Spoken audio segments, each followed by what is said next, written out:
ಸ್ವಾಗತ. ನಾನು ರಮ್ಯಾ ಸತೀಶ್. ಇಂದಿನ ಮುಖ್ಯಾಂಶಗಳು: ಮೇಕೆದಾಟು ವಿಚಾರದಲ್ಲಿ ಧ್ವನಿ ಎತ್ತದ ಜೆಡಿಎಸ್ ಬಿಜೆಪಿ ಪಕ್ಷಗಳು. ಕೇಂದ್ರದಿಂದ ರಾಜ್ಯಕ್ಕೆ ನೀಡುವ ತೆರಿಗೆಯಲ್ಲೂ ಅನ್ಯಾಯ. ನಾಡಿಗೆ ಬಿಜೆಪಿ ಜೆಡಿಎಸ್ನಿಂದ ದ್ರೋಹ ಎಂದ ಕಂದಾಯ ಸಚಿವ ಕೃಷ್ಣ ಬೈರೇಗೌಡ. ಪಟ್ಟಣದಲ್ಲಿ ನಡೆದ ಯುವ ಪರ್ವ ಸಮಾವೇಶದಲ್ಲಿ ಹೇಳಿಕೆ. ವೈದ್ಯ, ಎಂಜಿನಿಯರಿಂಗ್ ಪದವಿಗಳಿಗಷ್ಟೇ ಶಿಕ್ಷಣ ಸೀಮಿತವಾಗಬಾರದು. ಅದರಾಚೆಗೂ ಸಮಾಜದಲ್ಲಿ ಉತ್ತಮ ಸ್ಥಾನಮಾನ ಹೊಂದುವ ಕೋರ್ಸ್ಗಳು ಲಭ್ಯ. ಪಿಯುಸಿ ನಂತರದ ಮಕ್ಕಳು ಅಂತಹ ಕೋರ್ಸ್ಗಳ ಆಸಕ್ತಿಗೆ ಮುಂದಾಗಬೇಕೆಂದ ಶಾಸಕ ಬಾಲಕೃಷ್ಣರವರು. ಒಕ್ಕಲಿಗ ವಿದ್ಯಾರ್ಥಿಗಳ ಪ್ರತಿಭಾ ಪುರಸ್ಕಾರದಲ್ಲಿ ಹೇಳಿಕೆ. ಹಾಗೂ ಜಿಲ್ಲೆಯಲ್ಲಿ ಹೆಚ್ಚು ಹೃದಯಾಘಾತದ ಹಿನ್ನೆಲೆ ಪಟ್ಟಣದಲ್ಲಿ ತಹಸೀಲ್ದಾರ್ ನೇತೃತ್ವದಲ್ಲಿ ಸಭೆ. ಹೃದಯಾಘಾತದ ಕುರಿತು ಅರಿವು ಮೂಡಿಸುವ ಸಲುವಾಗಿ ಜುಲೈ 23ರಂದು ಪಟ್ಟಣದಲ್ಲಿ ವಾಗ್ದಾನ್ ಎಂದ ತಹಸೀಲ್ದಾರ್.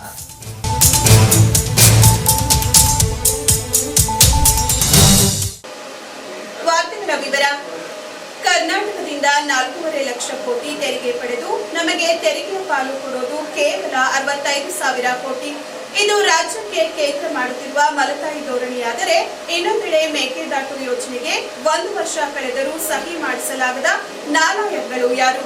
ಕನ್ನಡಿಗರಿಗೆ ದ್ರೋಹ ಮಾಡಲು ಜನ ದೆಹಲಿಗೆ ಕಳಿಸಿದ್ದಾರಾ ಎಂದು ಕಂದಾಯ ಸಚಿವ ಕೃಷ್ಣ ಬೈರೇಗೌಡ ಬಿಜೆಪಿ ಜೆಡಿಎಸ್ ವಿರುದ್ಧ ಹರಿಹಾಯ್ದರು.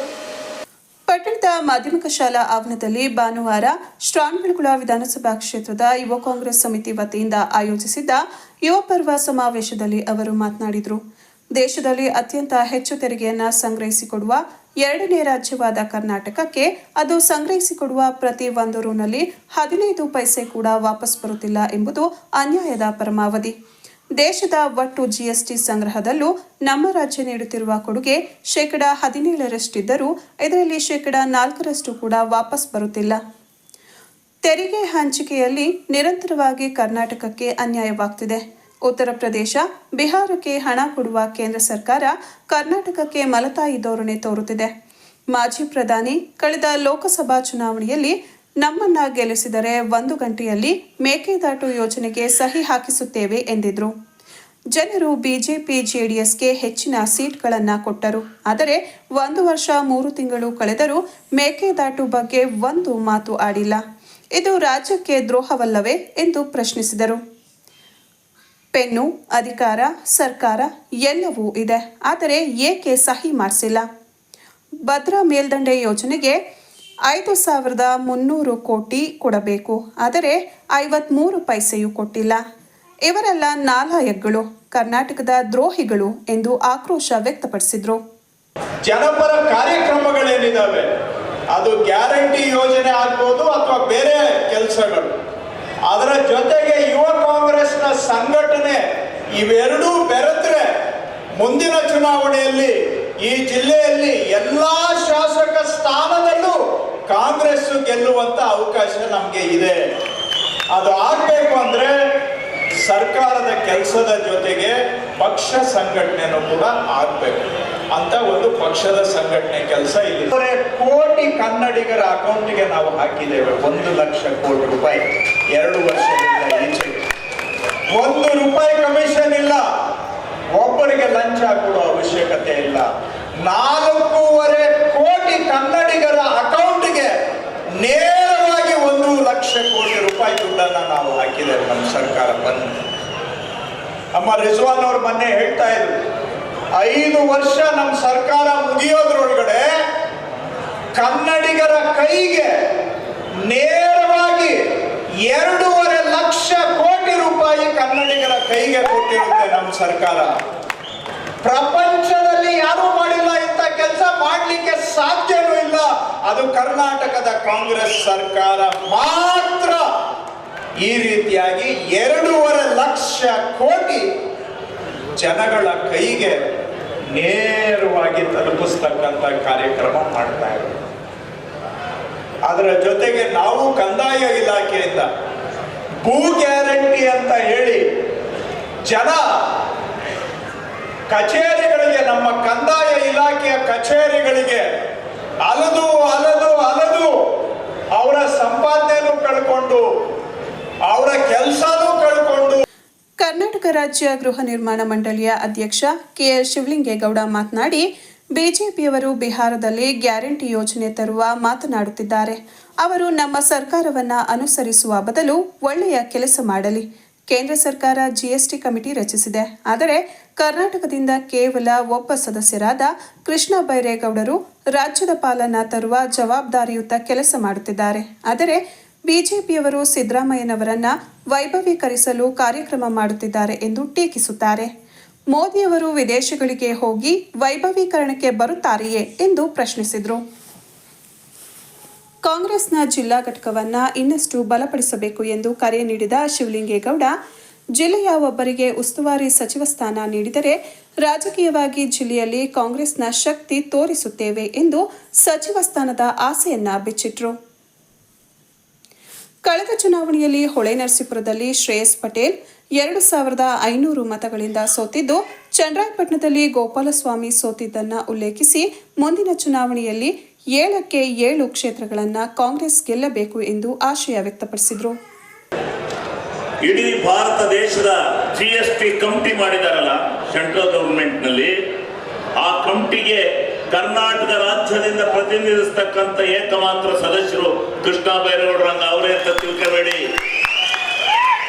ಆ ಸಮಿತಿನಲ್ಲಿ ಹೋಗಿ ಕರ್ನಾಟಕ ರಾಜ್ಯಕ್ಕೆ ಬರಬೇಕಾದಂತ ಪಾಲನ್ನ, ಕರ್ನಾಟಕ ರಾಜ್ಯಕ್ಕೆ ಬರಬೇಕಾದಂತ ತೆರಿಗೆಯನ್ನು ತರ್ತಕ್ಕಂಥದ್ದರ ಜವಾಬ್ದಾರಿಯನ್ನು ಹೊತ್ತು ಆ ಸಮಿತಿಯಲ್ಲಿ ಭಾಗವಹಿಸ್ತಕ್ಕಂಥ ಜವಾಬ್ದಾರಿಯುತವಾದಂತ ಅವರು ಕೃಷ್ಣ ಬೈರೇಗೌಡ ಅಂತ ಒಬ್ಬ ನಾಯಕರನ್ನು ನೀವು ಇವತ್ತು ಕರ್ಕ ಬಂದಿದ್ದೇವೆ.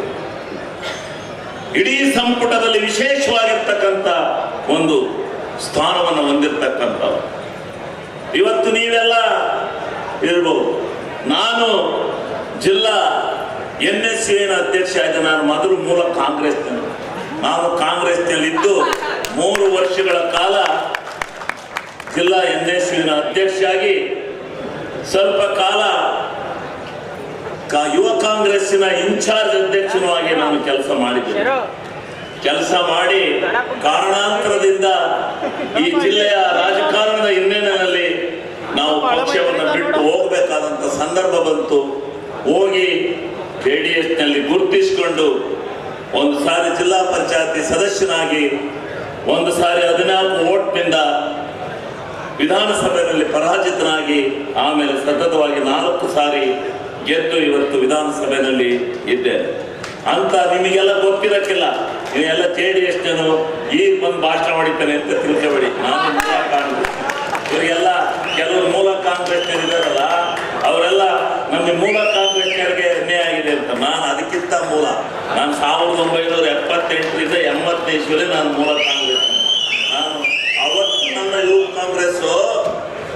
ಕಾಂಗ್ರೆಸ್ ಎಷ್ಟು ಮಟ್ಟಿಗಿತ್ತು ಅಂದ್ರೆ ಒಂದ್ಸರಿ ಬರ ಅಧ್ಯಯನ ಮಾಡಕ್ಕೆ ಗುಂಡೂರಾಯರು ಬಂದರು. ಸಂಸದ ಶ್ರೇಯಸ್ ಪಟೇಲ್ ಮಾತನಾಡಿ, ರಾಜಕೀಯವಾಗಿ ಬೆಳೆಯಲು ಸೂಕ್ತ ವೇದಿಕೆಯಾಗಿದೆ. ಯುವ ಕಾಂಗ್ರೆಸ್ ಪಕ್ಷ ತಾಯಿದ್ದಂತೆ. ಪಕ್ಷವನ್ನ ಯುವಕರು ಬಲವಾಗಿ ಸಂಘಟಿಸುವ ಕೆಲಸವಾಗಬೇಕು. ಕಳೆದ ವಿಧಾನಸಭೆ ಚುನಾವಣೆಯಲ್ಲಿ ಅತ್ಯಲ್ಪ ಅಂತರಗಳಿಂದ ಕೆಲ ಕ್ಷೇತ್ರಗಳಲ್ಲಿ ಸೋಲಾಗಿದೆ. ಮುಂದೆ ಜಿಲ್ಲೆಯ 7 ಸ್ಥಾನಗಳನ್ನು ಗೆದ್ದು ಕಾಂಗ್ರೆಸ್ ಶಕ್ತಿ ಏನೆಂಬುದನ್ನು ತೋರಿಸಬೇಕು. MP ಗೆದ್ದಿದ್ದೇವೆ ಎಂದು ಮೈ ಮರೆಯದೆ ಮುಂಬರುವ ಜಿಲ್ಲಾ ಪಂಚಾಯಿತಿ, ತಾಲೂಕು ಪಂಚಾಯಿತಿ, ಗ್ರಾಮ ಪಂಚಾಯಿತಿ ಚುನಾವಣೆಗಳಲ್ಲಿ ಕಾಂಗ್ರೆಸ್ನ ಗೆಲುವಾಗಬೇಕು ಎಂದರು. ಇವತ್ತು ಚನ್ನರಾಯಪಟ್ಟಣಕ್ಕೆ, ಅದು ಯುವಕರಿಗೆ, ಪಕ್ಷಕ್ಕೆ ಪ್ರೋತ್ಸಾಹ ಕೊಡುವ ನಿಟ್ಟಿನಲ್ಲಿ ಇವತ್ತು ನಮ್ಗೆಲ್ಲರ ಒಂದು ಸೌಭಾಗ್ಯ. ಇವತ್ತು ಅವರ ಮುಂದಾಳತ್ವದಲ್ಲಿ ಯುವ ಪರ್ವ ಒಂದು ನೂತನವಾದಂತಹ ಕಾರ್ಯಕ್ರಮ ಮತ್ತೆ ಪಕ್ಷ ಸೇರ್ಪಡೆ ಕಾರ್ಯಕ್ರಮವನ್ನ ನಾವು ಹಮ್ಮಿಕೊಂಡಿದ್ವಿ. ಇವತ್ತು ಯುವ ಕಾಂಗ್ರೆಸ್ ಅಂತ ಹೇಳಿದ್ರೆ ಅದಕ್ಕೆ ಇತಿಹಾಸ ಇರುವಂತಹ ಒಂದು ಪಕ್ಷ, ಅದು ನಮ್ಮ ಕಾಂಗ್ರೆಸ್ ಪಕ್ಷ. ಅದರಲ್ಲೂ ಯುವ ಕಾಂಗ್ರೆಸ್ಗೆ ಅದರದೇ ಆದಂತಹ ಇತಿಹಾಸ. ರಾಜೀವ್ ಗಾಂಧಿ ಸಾಹೇಬ್ರಿಂದ ಹಿಡಿದು ಇವತ್ತು ರಾಹುಲ್ ಗಾಂಧಿ ಸರ್ ವರೆಗೂ ಯುವ ಕಾಂಗ್ರೆಸ್ಗೆ ಅತ್ಯಂತ ಯಾವತ್ತೂ ಪ್ರಾಮುಖ್ಯತೆ ಕೊಡುವಂತಹ ಪಕ್ಷ ಅಂತ ಹೇಳಿದ್ರೆ, ಯುವಕರಿಗೆ ಪ್ರಾಮುಖ್ಯತೆ ಕೊಡುವಂತ ಪಕ್ಷ ಅಂತ ಹೇಳಿದ್ರೆ ಅದು ನಮ್ಮ ಕಾಂಗ್ರೆಸ್ ಪಕ್ಷ ಅಂತ ಹೇಳಿದ್ರೆ ಹೆಮ್ಮೆಯಿಂದ ನಾನು ಎದೆ ಖುಷಿಯಾಗಿ ನಾನು ಈ ಮಾತನ್ನ ಹೇಳ್ತೀನಿ. ಯಾಕಂತ ಹೇಳಿದ್ರೆ ಇವತ್ತು ಕೃಷ್ಣ ಬೈರೇಗೌಡರು ಸಾಹೇಬರಾಗಿರ್ಬೋದು, ರಿಜ್ವಾನಣ್ಣ ಅವರಾಗಿರ್ಬೋದು, ನಾವೆಲ್ಲ ನಾನಾಗಿರ್ಬೋದು ಯುವ ಕಾಂಗ್ರೆಸ್ ಮೇಲೆ ಬಂದಿರೋದು. ಅದರಲ್ಲೂ ಯುವ ಕಾಂಗ್ರೆಸ್ ಅಂತ ಹೇಳಿದ್ರೆ ನಮಗೆ ಯುವ ಕಾಂಗ್ರೆಸ್ ಅಂತ ಹೇಳಿದ್ರೆ ಅವಾಗ ಒಂದು ಮೈ ರೋಮಾಂಚನ ಆಗುವಂಥದ್ದು. ಯಾಕಂತ ಹೇಳಿದ್ರೆ ಆ ಒಂದು ಕೂಗಾಟ, ಅರ್ಚಾಟ, ಆ ಒಂದು ಪ್ರತಿಭಟನೆ, ಆ ಒಂದು ಜೈಕಾರ ಘೋಷ ಇದೆಯಲ್ಲ, ಅದು ಯಾವತ್ತು ಯುವ ಕಾಂಗ್ರೆಸ್ ಮಾಡೋದು. ನಾವು ಏನೇ ಆಗಲಿ ಯುವ ಕಾಂಗ್ರೆಸ್ನ ನಾವು ಬೆಂಬಲವಾಗಿರ್ಬೇಕು. ನಾವು ಯುವ ಕಾಂಗ್ರೆಸ್ ಇದ್ದಾಗ ಈಗಲೂ ಅಷ್ಟೇ ಏನಾದರೂ ಕಾರ್ಯಕ್ರಮಗಳಾದ್ರೆ ತೋರಣ ಕಟ್ಟೋದು, ಬಾವುಟ ಕಟ್ಟೋದು, ಬ್ಯಾನರ್ ಕಟ್ಟೋದು ಯಾರು? ನಮ್ಮ ಯುವ ಕಾಂಗ್ರೆಸ್ ಅವರು. ಹಾಗಾಗಿ ಇವತ್ತು ಗುರುತಿಸಿ ಇವತ್ತು ನಮ್ಮ ಕೃಷ್ಣ ಬೈರೇಗೌಡರು ಸರ್, ಯಜಮಾನ್ ಸರ್, ರಾಜ್ಯ ಅಧ್ಯಕ್ಷ ಮಂಜಣ್ಣ ಅವರು ಇವತ್ತು ಬಂದಿದ್ದಾರೆ. ಅವ್ರಿಗೆಲ್ಲ ತುಂಬ ಹೃದಯದ ಧನ್ಯವಾದಗಳನ್ನ ಕೊಡ್ತೇನೆ. ಇವತ್ತು ಸಮಾರಂಭದಲ್ಲಿ ಶಾಸಕ ರಿಜ್ವಾನ್ ಹರ್ಷದ್, ಮಾಜಿ ಶಾಸಕ ಸಿಎಸ್ ಪುಟ್ಟೇಗೌಡ ಮಾತನಾಡಿದರು. ವೇದಿಕೆಯಲ್ಲಿ ಮಾಜಿ ಎಂಎಲ್ಸಿ ಎಂಎ ಗೋಪಾಲಸ್ವಾಮಿ, ಕರ್ನಾಟಕ ರಾಜ್ಯ ಮೂಲಸೌಕರ್ಯ ಮತ್ತು ಅಭಿವೃದ್ಧಿ ನಿಗಮದ ಮಾಜಿ ಅಧ್ಯಕ್ಷ ಸಿವಿ ರಾಜಪ್ಪ, ಯುವ ಕಾಂಗ್ರೆಸ್ ರಾಜ್ಯಾಧ್ಯಕ್ಷ ಮಂಜುನಾಥ್ ಗೌಡ, ರಾಜ್ಯ ಪ್ರಧಾನ ಕಾರ್ಯದರ್ಶಿ ದಿವ್ಯಾ ರಾಜೇಂದ್ರ, ಯುವ ಕಾಂಗ್ರೆಸ್ ಜಿಲ್ಲಾಧ್ಯಕ್ಷ ರಂಜಿತ್, ಮದರ್ ಕಾಂಗ್ರೆಸ್ ಜಿಲ್ಲಾಧ್ಯಕ್ಷ ಲಕ್ಷ್ಮಣ್, ಜಿಲ್ಲಾ ಯುವ ಕಾರ್ಯದರ್ಶಿ ಯುವಕುಮಾರ್, ಮುಖಂಡರಾದ ಎಇ ಚಂದ್ರಶೇಖರ್, ಅಣತಿ ಆನಂದ್, ಎಚ್ಕೆ ಮಹೇಶ್, ಪ್ರಸನ್ನ ಸೇರಿ ಯುವ ಕಾಂಗ್ರೆಸ್ನ ಜಿಲ್ಲೆ ಮತ್ತು ತಾಲೂಕು ಪದಾಧಿಕಾರಿಗಳು, ಪಕ್ಷದ ಮುಖಂಡರು ಹಾಜರಿದ್ದರು. 9 ವರ್ಷ 3.5 ವರ್ಷ ಆಗೋವರೆಗೆ ಜನೇನು ಇಂಗ್ಲೆಂಡ್ ಎದುರಿಕೊಳ್ಳಲ್ಲ ರಾಜಕಾರಣಿ ಅಂತ ಬೀದಿಗೆ ಉಗಿದೋಯ್ತಾರೆ. ಒಳ್ಳೆ ಕೆಲಸ ಮಾಡೋರಿಗೆ ಬೆನ್ನು ತಟ್ಟೋಯ್ತಾರೆ. ದಯಮಾಡಿ ಅದರ ಎಲ್ಲ ಕೆಲಸವನ್ನು ಮಾಡಿ. ನಮಗೂ ಕೂಡ ವಯಸ್ಸಾಗಿದೆ.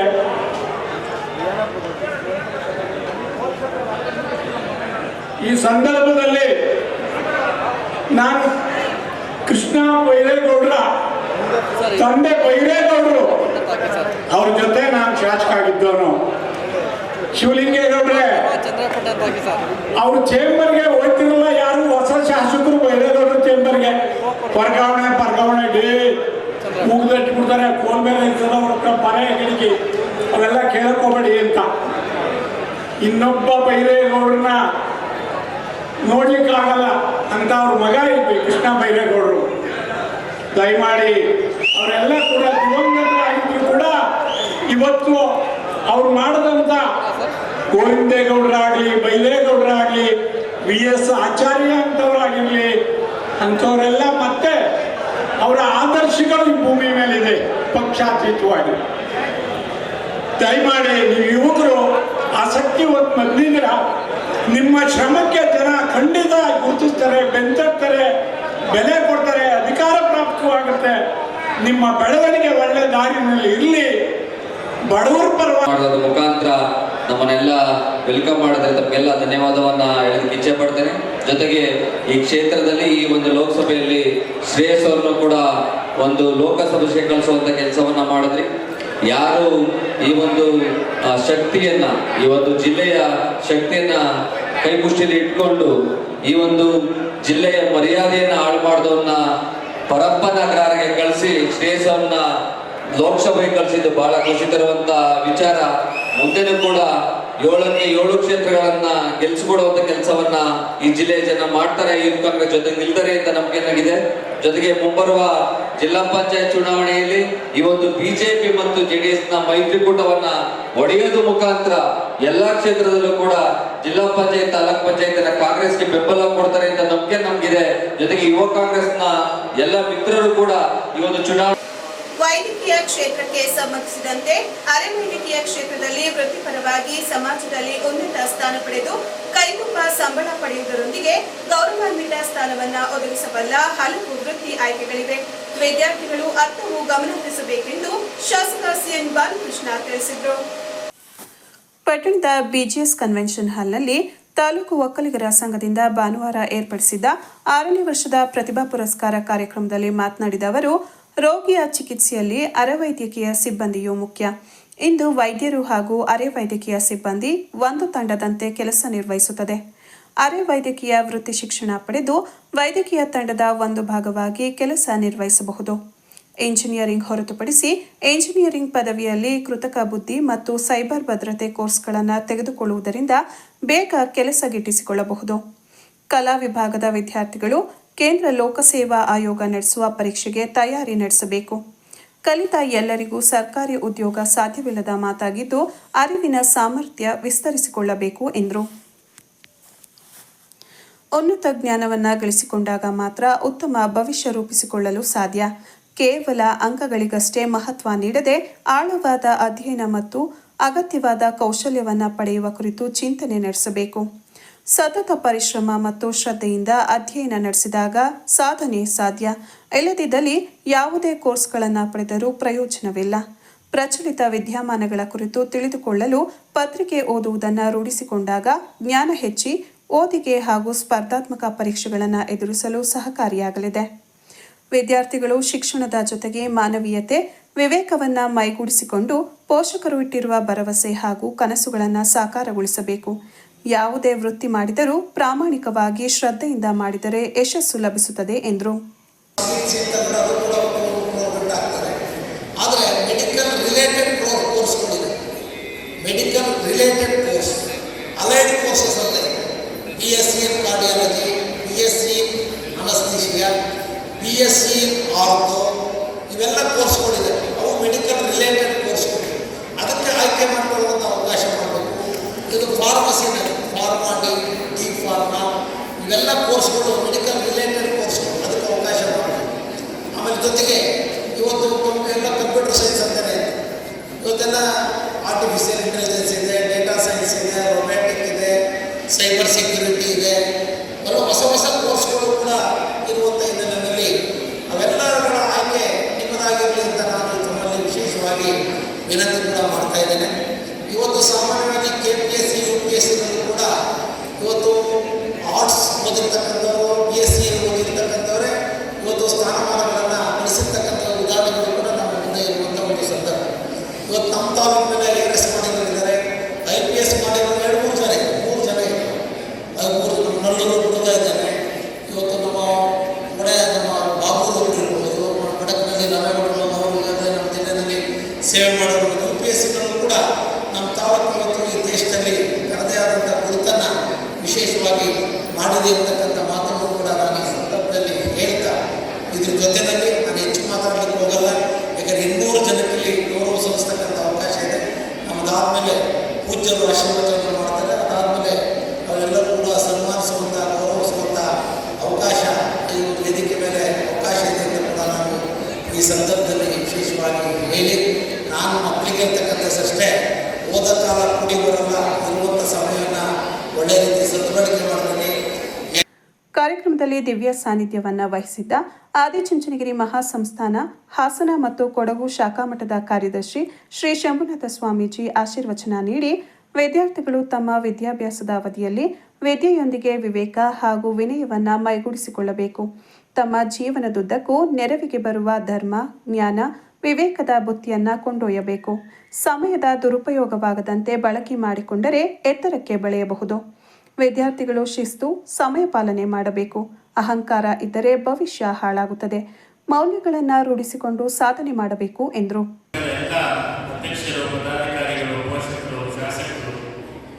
ಎಲ್ಲರೂ ಸೇರಿಕೊಂಡು ಈ ಒಂದು ಶ್ರದ್ಧೆಯಿಂದ ಮಾಡುವಂಥ ಕಾರ್ಯಕ್ರಮ ನಮಗೂ ಕೂಡ ಅತ್ಯಂತ ಖುಷಿಯನ್ನು ಉಂಟು ಮಾಡಿದೆ.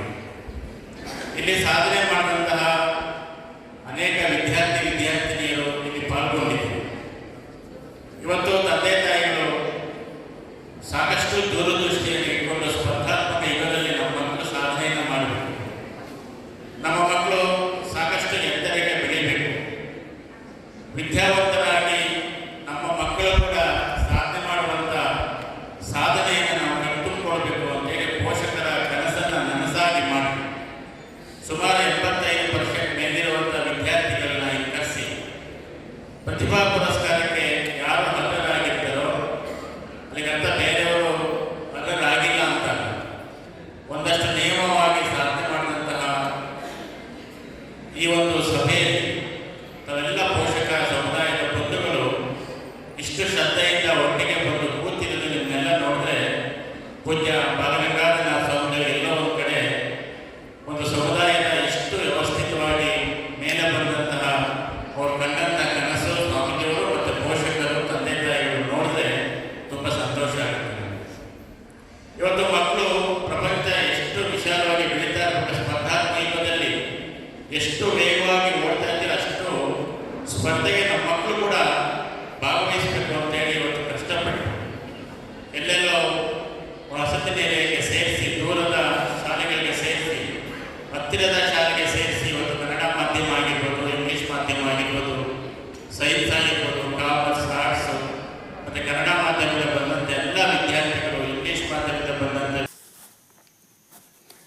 ಕತ್ತರಿಘಟ್ಟ ಮೆಳೆಯಮ್ಮ ಆಧ್ಯಾತ್ಮಿಕ ಕೇಂದ್ರದ ಮುಖ್ಯಸ್ಥರಾದ ಚಂದ್ರಶೇಖರ ಗುರೂಜಿ ಮಾತನಾಡಿ, ನೀವು ಚೆನ್ನಾಗಿ ಓದಿ ವಿದ್ಯಾವಂತರಾಗಿ, ವಿಜ್ಞಾನಿಗಳಾಗಿ, ಡಾಕ್ಟರ್ಗಳಾಗಿ, ಎಂಜಿನಿಯರ್ಗಳಾಗಿ, ಏನು ಬೇಕಾದರೂ ಆಗಿ, ಆದರೆ ಅದಕ್ಕೂ ಮೊದಲು ಸಂಸ್ಕಾರವಂತರಾಗಿ ಆಧ್ಯಾತ್ಮ ಜೀವಿಗಳಾಗಬೇಕು. ನಾವು ಬದುಕಿನಲ್ಲಿ ಏನಾಗಬೇಕು ಎಂಬುದನ್ನು ಬಾಲ್ಯದಲ್ಲೇ ನಿರ್ಧರಿಸಬೇಕು. ಮುಂದಿನ ಜೀವನದ ಬಗ್ಗೆ ಸ್ಪಷ್ಟವಾದ ಗುರಿಯನ್ನ ಇಟ್ಟುಕೊಳ್ಳುವುದರ ಜೊತೆಗೆ ಅದಕ್ಕೆ ಪೂರಕವಾಗಿ ಮುಂದುವರಿಯಬೇಕು. ಗುರಿ ಮತ್ತು ಕನಸು ಇಲ್ಲದಿದ್ದಲ್ಲಿ ಜೀವನದಲ್ಲಿ ಏನನ್ನೂ ಸಾಧಿಸಲು ಸಾಧ್ಯವಾಗುವುದಿಲ್ಲ ಎಂದು ಕಿವಿಮಾತು ಹೇಳಿದರು. ನೀವೇ ಯಾವ ಮನೆಯಲ್ಲಿ ಮಕ್ಕಳು ಸುಖವಾಗಿರಲ್ವೋ ಅಲ್ಲಿ ತಂದೆ ತಾಯಿ ಸುಖವಾಗಿರಲು ಸಾಧ್ಯತೆ ಇಲ್ಲ. ನಮ್ಮ ಹತ್ರ ಎಷ್ಟು ಹಣ ಇದೆ, ಎಷ್ಟು ಅಧಿಕಾರ ಇದ್ರು ಮಕ್ಕಳು ಏನಾದ್ರು ನೀವು ಸುಖವಾಗಿಲ್ಲ ಅಂತ ಗೊತ್ತಾದರೆ ನಾವು ಯಾರೂ ನಿಮ್ಮಕ್ಕಾಗಲ್ಲ. ಹಾಗಾಗಿ ಮಕ್ಕಳೇ, ನಾನು ಮೊದಲೇ ಹೇಳ್ತಿದ್ರು, ನಮ್ಮ ಜನಾಂಗದ ಮಕ್ಕಳು ಒಳ್ಳೊಳ್ಳೆ ಅಂತ. ನನಗೆ ಈ ಜನಾಂಗಕ್ಕಿಂತ ಹೆಚ್ಚಾಗಿ ಮಕ್ಕಳು ಮುಖ್ಯ. ನಿಮ್ಮೆಲ್ಲರಲ್ಲೂ ನಾನು ಪ್ರತಿಯೊಬ್ಬರೂ ಒಂದು ಕಲೆ, ಸಾಹಿತ್ಯ ಮತ್ತು ಕೆಲವರು ರೈತನಂತ ಪುಣ್ಯವಂತ ಬೇರೊಂದಿಲ್ಲ. ಯಾರನ್ನೂ ಬೆಟ್ಟಾಗದೆ ಯಾರೂ ಸರಿ ತೊಳೆದು ಬರುತ್ತಿರೋ ಏಕೈಕ ವ್ಯಕ್ತಿಗೆ ರೈತರಲ್ಲಿ. ಕುವೆಂಪು ಅವರೇ ಹೇಳ್ತಾರೆ, ಉಳುವ ಯೋಗಿಯ ನೋಡಲ್ಲಿ ಉಳುವ ಯೋಗಿ, ಆ ಯೋಗಿ ಮತ್ತು ರೂಪದಲ್ಲಿ ಬಹುಶಃ ಹಿರಿಯರೆಲ್ಲ ಕೂತಿದ್ದೀರಿ, ನಾವೆಲ್ಲ ರೈತರ ಮಕ್ಕಳೇ, ನಾವೇನು ನಾವೆಲ್ಲ ರೈತರ ಮಕ್ಕಳೇ. ಬಹುಶಃ ನಮ್ಮ ತಂದೆ ತಾಯಿ ಇಷ್ಟೊಂದು ಸಂಸ್ಕಾರ ಇದ್ದರೆ ನಮ್ಮನ್ನೆಲ್ಲ ಬೆಳೆಸಿದ್ರು ನೋಡಿ. ನಿಮ್ಮ ನೀಟ್, ನಿಮ್ಮ ಎಕ್ಸಾಮ್, ಪ್ರತಿಯೊಂದು ನೀವೇ ಕಂಪ್ಯೂಟರ್ ಹೇಳ್ತಿರೋ, ಲ್ಯಾಪ್ಟಾಪ್ ಹೇಳಿದ್ರೆ ನಾನು ಸರಿ ಹೇಳ್ತೀನಿ. ನಮ್ಮ ಕಾಲದಲ್ಲಿ ಪೆನ್ ತಗೊಂಡು ಕೇಳಿದ್ರೆ 3 ದಿನ ಹೊಡಿತೀವಿ. ಪೆನ್ ತಗೊಂಡು ಕೇಳಂಗಿಲ್ಲ, ಬುಕ್ಸ್ ತಗೊಂಡು ಕೇಳಂಗಿಲ್ಲ. ನಿಮ್ಮ ತಂದೆ ಸುಮ್ಮನೆ ಹಣ್ಣಾಗಿಲ್ಲ, ಅಪ್ಪ ಫೋನ್ ಅಂದರೆ ಆ ಕಡೆಯಿಂದ ಬರೋ ಪ್ಯಾಕೆಟ್ ಅಂತ ಮಗಳೇ ಸರ್ಪ್ರೈಸ್ ಅಂತ ಹೇಳ್ತಾರೆ. ಅಂಥ ಪುಣ್ಯವಂತರು ನಿಮ್ಮಂಥ ಪುಣ್ಯವಂತರಿಲ್ಲ. ನಾವು ವೇದಿಕೆಯಲ್ಲಿರೋ ಎಲ್ಲ ಹಿರಿಯರು ಯಾರು ಸಹ ನಿಮ್ಮಷ್ಟು ಸುಖ ಮಾಡಿಲ್ಲ. ನಾನು ಹೇಳ್ತಿರ್ತೀನಿ, ಸುಖ ಎಲ್ಲಿರ್ತದೋ ಅಲ್ಲಿ ನೆಮ್ಮದಿ ಇರಲ್ಲ ಅಂತ ಹೇಳ್ತೀನಿ. ಬಹುಶಃ ಎಲ್ಲ ಸುಖ ಕೊಟ್ಟು ನಾವೆಲ್ಲ ನೆಮ್ಮದಿ ಕೊಡ್ತಾ ಇದ್ದೀವಿ. ನಮಗೆಲ್ಲ ಸುಖ ಕೊಡದಿರುತ್ತೆ, ನಾವು ನೆಮ್ಮದಿ ಇದ್ದೀವಿ ಅಷ್ಟೇ. ಹಾಗಾಗಿ ನೀವೆಲ್ಲ ಸಂಸ್ಕಾರ ಎಲ್ಲಕ್ಕಿಂತ ಮಠಮಾನ್ಯವನ್ನು ಗೌರವಿಸಿ ನೋಡಿ. ಪರಮ ಪೂಜೆ ಹೇಳ್ತೀವಿ, ಲಕ್ಷದ ಎಷ್ಟೋ ಜನರ ಮಕ್ಕಳಿಗೆ ಅಕ್ಷರಾಭ್ಯಾಸ ಮಾಡಿಸಿದ್ದಾರೆ ಅಂತ. ಖಂಡಿತ ಸಂತೋಷ ಆಯಿತು. ನಮ್ಮ 3500 ಮಠಕ್ಕೆ ಒಂದು ಮತ ಕಟ್ಟಿದ ಏಕೈಕ. ಕಾರ್ಯಕ್ರಮದಲ್ಲಿ ಎಸ್ಎಸ್ಎಲ್ಸಿ, ಪಿಯುಸಿಯಲ್ಲಿ ಹೆಚ್ಚು ಅಂಕ ಗಳಿಸಿದ ಒಕ್ಕಲಿಗ ಸಮಾಜದ ವಿದ್ಯಾರ್ಥಿಗಳನ್ನು ಸನ್ಮಾನಿಸಲಾಯಿತು. ಪುರಸಭಾಧ್ಯಕ್ಷ ಸಿಎನ್ ಮೋಹನ್, ಸದಸ್ಯ ನವೀನ್ ಕುಮಾರ್, ನಾಮನಿರ್ದೇಶಕ ಸದಸ್ಯರಾದ ಉಮಾಶಂಕರ್, ರಾಜ್ಯ ಸಕ್ಕರೆ ಸಹಕಾರ ಮಾರಾಟ ಮಹಾಮಂಡಳಿ ಅಧ್ಯಕ್ಷ ಸಿಎನ್ ವೆಂಕಟೇಶ್, ಟಿಎಪಿಸಿಎಂಎಸ್ನ ಅನಿಲ್ ಮರಗೂರು, ಕರ್ನಾಟಕ ರಕ್ಷಣಾ ವೇದಿಕೆಯ ಜಿಲ್ಲಾ ಉಪಾಧ್ಯಕ್ಷ ಗಣೇಶ್ ಗೌಡ, ನಿವೃತ್ತ ಅಪರ ಜಿಲ್ಲಾಧಿಕಾರಿ ಎಚ್ಎನ್ ನಾಗಪ್ಪ, ಕನ್ನಡ ಸಾಹಿತ್ಯ ಪರಿಷತ್ ತಾಲೂಕು ಅಧ್ಯಕ್ಷ ಹಡೇನಹಳ್ಳಿ ಲೋಕೇಶ್, ಬಿಜೆಪಿ ಜಿಲ್ಲಾ ಪ್ರಧಾನ ಕಾರ್ಯದರ್ಶಿ ಗಿರೀಶ್ ನಂಬಿಹಳ್ಳಿ, ಸಿಎನ್ ಪುಟ್ಟಸ್ವಾಮಿ ಗೌಡ, ಪರಿಸರವಾದಿ ಸಿಎನ್ ಅಶೋಕ್, ಕುವೆಂಪು ಸಂಘದ ಅಧ್ಯಕ್ಷ ಕುಂಬಾರಹಳ್ಳಿ ರಮೇಶ್, ತಾಲೂಕು ಒಕ್ಕಲಿಗರ ಸಂಘದ ಅಧ್ಯಕ್ಷ ಎವಿ ಜೈಪಾಲ್, ಸಂಘದ ಪದಾಧಿಕಾರಿಗಳು, ಮುಖಂಡರುಗಳು ಭಾಗವಹಿಸಿದ್ರು. ಜಿಲ್ಲೆಯಲ್ಲಿ ಹೆಚ್ಚು ಹೃದಯಾಘಾತ ಹಿನ್ನೆಲೆಯಲ್ಲಿ ಜನರಿಗೆ ಈ ಬಗ್ಗೆ ಅರಿವು ಮೂಡಿಸಲು ಜುಲೈ 23ರಂದು ಪಟ್ಟಣದ ಮಿನಿ ವಿಧಾನಸೌಧದ ಆವರಣದಿಂದ ವಾಗ್ದಾನ್ಗೆ ಚಾಲನೆ ನೀಡಲಿದ್ದು, ಶಾಲಾ ಕಾಲೇಜು ವಿದ್ಯಾರ್ಥಿಗಳು, ಸಂಘ ಸಂಸ್ಥೆ ಪದಾಧಿಕಾರಿಗಳು, ವಿವಿಧ ಇಲಾಖೆ ಅಧಿಕಾರಿಗಳು ಹೆಚ್ಚಿನ ಸಂಖ್ಯೆಯಲ್ಲಿ ಆಗಮಿಸಬೇಕೆಂದು ತಹಸೀಲ್ದಾರ್ ಜಿಎಸ್ ಶಂಕರಪ್ಪ ಮನವಿ ಮಾಡಿದ್ದಾರೆ. ತಾಲೂಕು ಆಡಳಿತ ಮತ್ತು ಆರೋಗ್ಯ ಇಲಾಖೆ ವತಿಯಿಂದ ಪಟ್ಟಣದ ಮಿನಿ ವಿಧಾನಸೌಧದ ಸಭಾಂಗಣದಲ್ಲಿ ಹೃದಯಾಘಾತ ತಡೆ ಅರಿವು ಕಾರ್ಯಕ್ರಮದ ಅಂಗವಾಗಿ ತಾಲೂಕು ಮಟ್ಟದ ಪ್ರಾಯೋಜಿತ ನಡಿಗೆ ವಾಗ್ದಾನ್ ಏರ್ಪಡಿಸುವ ಕುರಿತು ಅಂತರ್ ಇಲಾಖೆ ಮಟ್ಟದ ಪೂರ್ವಭಾವಿ ಸಭೆಯಲ್ಲಿ ಮಾತನಾಡಿದ ಅವರು, ಇತ್ತೀಚೆಗೆ 20 ರಿಂದ 30 ವರ್ಷದ ಕಡಿಮೆ ವಯಸ್ಸಿನ ಯುವಕರಲ್ಲಿ ಹೃದಯಾಘಾತವಾಗುತ್ತಿದೆ. ಹೃದಯಾಘಾತ ತಡೆಯಲು ಸಾರ್ವಜನಿಕರಲ್ಲಿ ಅರಿವು ಮೂಡಿಸಿ ಜಾಗೃತಿ ಮೂಡಿಸುವ ಉದ್ದೇಶದಿಂದ ಜಾಥಾ ನಡೆಯುತ್ತಿದೆ.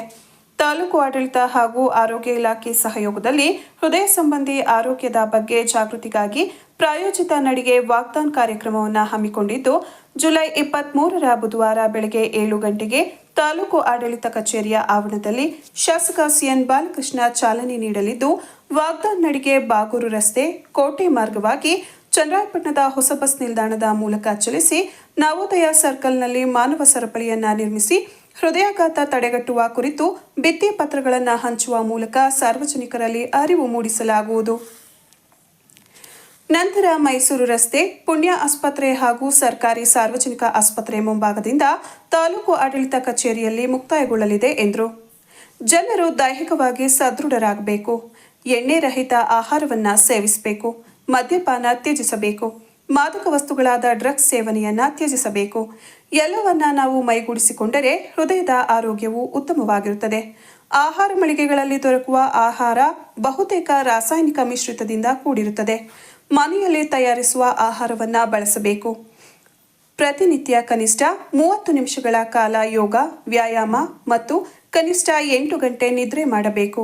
ಉತ್ತಮ ಆಹಾರ, ಉತ್ತಮ ನಿದ್ದೆ, ಉತ್ತಮ ಆಲೋಚನೆ, ವಿಶ್ರಾಂತಿ ಇವುಗಳು ಉತ್ತಮ ಆರೋಗ್ಯದ ಮತ್ತು ಹೃದಯದ ಆರೋಗ್ಯದ ಗುಟ್ಟಾಗಿದ್ದು, ಈ ಬಗ್ಗೆ ಪೋಷಕರು ತಮ್ಮ ಮಕ್ಕಳಲ್ಲಿ ಜಾಗೃತಿ ಮೂಡಿಸಬೇಕು ಎಂದರು. 2025 ಬುಧವಾರ ಬೆಳಗ್ಗೆ 7 ಗಂಟೆಗೆ ಹೃದಯದ ಮುಂಜಾಗ್ರತಾ ಕ್ರಮವಾಗಿ ಹೃದಯದ ಕುರಿತು ಆರೋಗ್ಯ ನಡಿಗೆ ಅಂತ ಹೇಳಿ ನಮ್ಮ ಚನ್ನರಾಯಪಟ್ಟಣ ತಾಲೂಕಿನಲ್ಲಿ ಬುಧವಾರ ದಿನ 23ನೇ ತಾರೀಕು ಇದೇ ತಿಂಗಳ ಆರೋಗ್ಯ ನಡಿಗೆ ಜಾಥಾವನ್ನು ಇಟ್ಕೊಂಡಿವಿ. ಸೊ ಅದಕ್ಕೆಲ್ಲ ನಮ್ಮ ತಾಲೂಕು ಮಟ್ಟದ ಅಧಿಕಾರಿಗಳು ಮತ್ತು ನಾವು ಜೊತೆಗೆ ಈ ಒಂದು ತಾಲೂಕಿನ ಎಲ್ಲ ನಾಗರಿಕರೊಂದಿಗೆ ಒಂದು ಒಳ್ಳೆಯ ಹೃದಯದ ಬಗ್ಗೆ ಅವ್ರಿಗೆ ಅವೇರ್ನೆಸ್ ಮೂಡಿಸೋ ಸಂಬಂಧ ಈ ಜಾಥಾವನ್ನು ಇಟ್ಕೊಂಡಿವಿ. ಇದರಲ್ಲಿ ಎಲ್ಲರೂ ಮಾನ್ಯ ಶಾಸಕರು ಭಾಗವಹಿಸ್ತಾರೆ. ಎಲ್ಲರೂ ಸೇರಿ ಭಾಗವಹಿಸಿ ಇದನ್ನು ಯಶಸ್ವಿ ಮಾಡೋಣ ಅಂತ ಎಲ್ಲರಲ್ಲಿ ಕೋರುತ್ತೇನೆ. ತಹಸೀಲ್ದಾರ್ ಶಂಕರಪ್ಪ GS, ಚನ್ನರಾಯಪಟ್ಟಣ. ತಾಲೂಕು ಆರೋಗ್ಯಾಧಿಕಾರಿ ಪಿ ತೇಜಸ್ವಿನಿ ಮಾತನಾಡಿ, ಜಿಲ್ಲಾದ್ಯಂತ ಗೃಹ ಆರೋಗ್ಯ ಯೋಜನೆ ಕಾರ್ಯ ಆರಂಭವಾಗಿದ್ದು, ತಾಲೂಕಿನ ಪ್ರತಿ ಹಳ್ಳಿಯ ಮನೆ ಮನೆಗೆ ಆರೋಗ್ಯ ಇಲಾಖೆ ಅಧಿಕಾರಿಗಳು ಭೇಟಿ ನೀಡಿ ಯೋಜನೆಯಡಿ 30 ವರ್ಷ ಮೇಲ್ಪಟ್ಟ ಎಲ್ಲರಿಗೂ ಉಚಿತವಾಗಿ ತಪಾಸಣೆ ನಡೆಸಲಾಗುತ್ತದೆ. ಪ್ರಮುಖ ಅಸಾಂಕ್ರಾಮಿಕ ರೋಗಗಳಾದ ಮಧುಮೇಹ, ರಕ್ತದೊತ್ತಡ, ಬಾಯಿ, ಸ್ತನ, ಗರ್ಭಕಂಠದ ಕ್ಯಾನ್ಸರ್ ರೋಗಗಳ ತಪಾಸಣೆ, ಪತ್ತೆ ಮತ್ತು ನಿರ್ವಹಣೆ ಮಾಡಲಾಗುತ್ತದೆ. ಆಶಾ ಕಾರ್ಯಕರ್ತೆಯರು ಪ್ರತಿ ಮನೆಗೆ ತೆರಳಿ ಜನರಲ್ಲಿ ಅಸಾಂಕ್ರಾಮಿಕ ರೋಗಗಳ ಕುರಿತು ಜಾಗೃತಿ ಮೂಡಿಸುವರು. ರಕ್ತದೊತ್ತಡ, ಮಧುಮೇಹ ಇರುವವರಿಗೆ ಸ್ಥಳದಲ್ಲೇ ಔಷಧಿಗಳನ್ನು ಉಚಿತವಾಗಿ ಒದಗಿಸುವ ವ್ಯವಸ್ಥೆಯನ್ನು ಗೃಹ ಆರೋಗ್ಯ ಯೋಜನೆಯಡಿ ಕಲ್ಪಿಸಲಾಗಿದೆ. ಸಾರ್ವಜನಿಕರು ಇದರ ಸದುಪಯೋಗ ಪಡೆದುಕೊಳ್ಳಬೇಕು. ಗೃಹ ಆರೋಗ್ಯ ಯೋಜನೆಯಡಿ ಅಗತ್ಯ ಆರೋಗ್ಯ ಸೇವೆಗಳನ್ನು ನೇರವಾಗಿ ನಿವಾಸಿಗಳ ಮನೆ ಬಾಗಿಲಿಗೆ ತಲುಪಿಸಲಾಗುತ್ತದೆ ಎಂದು ತಿಳಿಸಿದರು. ಮಳೆ ಜಾಸ್ತಿ ಇರೋದ್ರಿಂದ ಡೆಂಗಿ ಜ್ವರಗಳು ಪ್ರಕರಣಗಳು ಜಾಸ್ತಿ ಆಗ್ತಾ ಇದೆ. ಅದ್ರ ಜೊತೆಗೆ ಈ ಟೈಮ್ ಬಂತಿಂದ ಜೂನ್ ಟು ಅಕ್ಟೋಬರ್ವರೆಗೂ ಮಳೆ ಜಾಸ್ತಿ ಆಗ್ತಾ ಇರುತ್ತೆ. ನೀರಿನಲ್ಲಿ ನಿಂತ್ಕೊಳ್ಳುವಂಥದ್ದು ಜಾಸ್ತಿ ಆಗ್ತಾ ಇರುತ್ತೆ. ಸೊ ಅದೇ ರೀತಿ ಸೊಳ್ಳೆಗಳ ಉತ್ಪನ್ನ ಕೂಡ ಜಾಸ್ತಿ ಆಗ್ತಾ ಇರುತ್ತೆ. ಇದರಿಂದ ಡೆಂಗಿ ಜ್ವರ ಪ್ರಕರಣಗಳು ಜಾಸ್ತಿ ಆಗ್ತಾ ಇದೆ. ಡೆಂಗಿ ಜ್ವರ ಮುಂಚಿನ ಥರ ಕ್ಲಾಸಿಕಲ್ ಸಿಂಪ್ಟಮ್ಸ್ ಅಂತ ಬರ್ತಾ ಇಲ್ಲ ಇವಾಗ. ಈಗ ಏನಾಗ್ತಾ ಇದೆ ಅಂದರೆ ಮುಂಚೆ ತಲೆನೋವು, ಹೆಡ್ಡೇಕು, ಮೈಕೈ ನೋವು, ಜಾಯಿಂಟ್ ಪೇನ್ ಇದ್ದರೆ ಅವಕ್ಕೆ ತಲೆ ಹಿಂಭಾಗದಲ್ಲಿ ನೋವಿದ್ರೆ ಮಾತ್ರ ಡೆಂಗ್ಯೂ ಸಿಂಪ್ಟಮ್ಸ್ ಅಂತ ಹೇಳ್ತಿದ್ವಿ. ಇವಾಗ ಆ ಥರ ಸಿಂಪ್ಟಮ್ಸೇ ಬರ್ತಾ ಇಲ್ಲ. ಏನಕ್ಕೂ ಬೇರೆ ಸಿಂಪ್ಟಮ್ಸ್ ಅಂತ ತೋರಿಸ್ತಾ ಇದ್ದಾರೆ, ಅದಕ್ಕೆ ಡೆಂಗ್ಯೂ ಪಾಸಿಟಿವ್ ಬರ್ತಾ ಇದೆ. ಸೊ ಸಿಂಪ್ಟಮ್ಸಲ್ಲೂ ಚೇಂಜಸ್ ಇದೆ. ಜಸ್ಟ್ ಬರೀ ಜ್ವರ ಇದ್ರೂ, ಜಸ್ಟ್ ಮೈಕೈ ನೋವು ಇದ್ರೂ ದಯವಿಟ್ಟು ಎಲ್ಲರೂ ಡೆಂಗ್ಯೂ ಟೆಸ್ಟ್ ಮಾಡಿಸ್ಕೊಳ್ಳೋದು ತುಂಬ ಇಂಪಾರ್ಟೆಂಟ್. ಮೇಯ್ನಾಗಿ ಕನ್ಸ್ಟ್ರಕ್ಷನ್ ಸೈಟ್ ಇರ್ಬೋದು, ಮನೆ ಸುತ್ತಮುತ್ತ ಏನಾದರೂ ಅನ್ಯೂಸ್ ಬಿಲ್ಡಿಂಗ್ ಇರ್ಬೋದು, ಅದರ ಸುತ್ತಮುತ್ತ ಏನಾದರೂ ಮಳೆ ನೀರು ಕಲೆಕ್ಟ್ ಆಗ್ತಾ ಇರ್ತದೆ. ಅದಕ್ಕೆ ಲಾಭ ಸಮೀಕ್ಷೆ ನಾವು ಪ್ರತಿ ಶುಕ್ರವಾರ ಮಾಡಿಸ್ತಾನೆ ಇದ್ದೀವಿ. ಅರ್ಬನಲ್ಲಿ ಪ್ರತಿ ಹಳ್ಳಿಗೂ ಕೂಡ ಪ್ರತಿದಿನವೂ ಆಶಾ ಕಾರ್ಯಕರ್ತರು ಮಾಡ್ತಿದ್ದಾರೆ. ಆದರೆ ಇದು ಎಲ್ಲರ ಜವಾಬ್ದಾರಿ. ಇದು ಬರೀ ಆರೋಗ್ಯ ಇಲಾಖೆಯ ಜವಾಬ್ದಾರಿ ಅಲ್ಲ, ಇದು ಪ್ರತಿಯೊಬ್ಬರ ಜವಾಬ್ದಾರಿಯಾಗಿರುತ್ತೆ. ತಮ್ಮ ಸುತ್ತಮುತ್ತಲಲ್ಲಿ ಯಾವುದೇ ನೀರು ಶೇಖರಣೆ ಆಗದಿರೋ ಥರ ನೋಡ್ಕೋಬೇಕಾಗುತ್ತೆ. ಅದರಲ್ಲಿ ಏನಾಗುತ್ತೆ ಅಂತಂದರೆ ಬರೀ 2-3 ದಿನದಲ್ಲೇ ಲಾಭ ಉತ್ಪತ್ತಿಯಾಗಿ ಮೊಟ್ಟೆಯಿಂದ ಇದು ಸೊಳ್ಳೆ ಉತ್ಪತ್ತಿ ಆಗ್ಬೋದು. ಅದು ಜನರ ಬೆಳಗ್ಗೆ ತಕ್ಷಣ ಸೊಳ್ಳೆಯಿಂದ ಉತ್ಪತ್ತಿ, ಏಡಿಸ್ ಈಜಿಪ್ಟಿಯಿಂದ ಉತ್ಪತ್ತಿ ಉಂಟಾಗುವಂಥ ಕಾಯಿಲೆ ಇದು. ಸೊ ದಯವಿಟ್ಟು ಅದು ಡೇ ಬೈಟಿಂಗ್ ಫೀವರ್ ಅಂತ ಹೇಳ್ತೀವಿ. ಅಂದರೆ ಬೆಳಗಿನ ಜಾವನೇ ಕಚ್ಚುವಂಥ ಸೊಳ್ಳೆ ಅದು. ಸೊ ಮನೇಲಿ ಯಾರು ಇರ್ತಾರೋ ಅವರು ಸೊಳ್ಳೆ ಪರ್ದೆಯನ್ನು ಯೂಸ್ ಮಾಡಬೇಕು. ಆ್ಯಂಡ್ ಸುತ್ತಮುತ್ತ ಸ್ವಚ್ಛವಾಗಿ ಇಟ್ಕೊಳ್ಳುವಂಥದ್ದು, ಇವೆಲ್ಲ ಮುನ್ನೆಚ್ಚರಿಕೆ ಕ್ರಮಗಳನ್ನು ದಯವಿಟ್ಟು ಪ್ರತಿಯೊಬ್ಬ ನಾಗರಿಕರು ಕೂಡ ತಗೋಬೇಕಾದಂಥ ಪರಿಸ್ಥಿತಿ ಬಂದಿದೆ. ಸುತ್ತಮುತ್ತ ಏನಾದರೂ ಆ ಥರದ ಸಂಶಯಾಸ್ಪದ ಇತ್ತು ಅಂದರೆ ನೀರುಗಳು ದಯವಿಟ್ಟು ಅದನ್ನು ಚೆಲ್ಲಿಸಬೇಕು.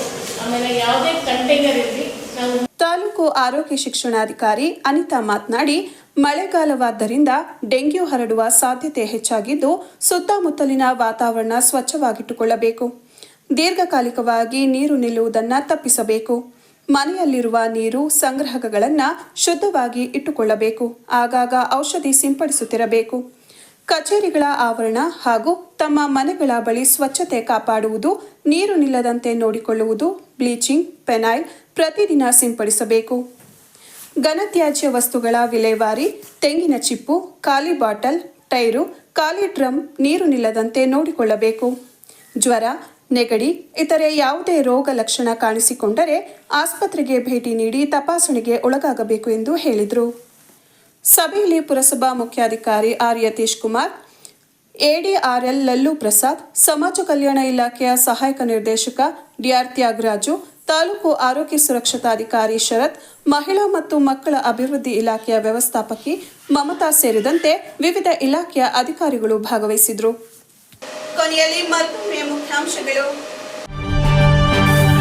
ಮೇಕೆದಾಟು ವಿಚಾರದಲ್ಲಿ ಧ್ವನಿ ಎತ್ತದ ಜೆಡಿಎಸ್ ಬಿಜೆಪಿ ಪಕ್ಷಗಳು. ಕೇಂದ್ರದಿಂದ ರಾಜ್ಯಕ್ಕೆ ನೀಡುವ ತೆರಿಗೆಯಲ್ಲೂ ಅನ್ಯಾಯ. ನಾಡಿಗೆ ಬಿಜೆಪಿ ಜೆಡಿಎಸ್ನಿಂದ ದ್ರೋಹ ಎಂದ ಕಂದಾಯ ಸಚಿವ ಕೃಷ್ಣ ಬೈರೇಗೌಡ. ಪಟ್ಟಣದಲ್ಲಿ ನಡೆದ ಯುವ ಪರ್ವ ಸಮಾವೇಶದಲ್ಲಿ ಹೇಳಿಕೆ. ವೈದ್ಯ, ಎಂಜಿನಿಯರಿಂಗ್ ಪದವಿಗಳಿಗಷ್ಟೇ ಶಿಕ್ಷಣ ಸೀಮಿತವಾಗಬಾರದು. ಅದರಾಚೆಗೂ ಸಮಾಜದಲ್ಲಿ ಉತ್ತಮ ಸ್ಥಾನಮಾನ ಹೊಂದುವ ಕೋರ್ಸ್ಗಳು ಲಭ್ಯ. ಪಿಯುಸಿ ನಂತರದ ಮಕ್ಕಳು ಅಂತಹ ಕೋರ್ಸ್ಗಳ ಆಸಕ್ತಿಗೆ ಮುಂದಾಗಬೇಕೆಂದ ಶಾಸಕ ಬಾಲಕೃಷ್ಣರವರು. ಒಕ್ಕಲಿಗ ವಿದ್ಯಾರ್ಥಿಗಳ ಪ್ರತಿಭಾ ಪುರಸ್ಕಾರದಲ್ಲಿ ಹೇಳಿಕೆ. ಹಾಗೂ ಜಿಲ್ಲೆಯಲ್ಲಿ ಹೆಚ್ಚು ಹೃದಯಾಘಾತದ ಹಿನ್ನೆಲೆ ಪಟ್ಟಣದಲ್ಲಿ ತಹಸೀಲ್ದಾರ್ ನೇತೃತ್ವದಲ್ಲಿ ಸಭೆ. ಹೃದಯಾಘಾತದ ಕುರಿತು ಅರಿವು ಮೂಡಿಸುವ ಸಲುವಾಗಿ ಜುಲೈ 23ರಂದು ಪಟ್ಟಣದಲ್ಲಿ ವಾಗ್ದಾನ್ ಎಂದ ತಹಸೀಲ್ದಾರ್.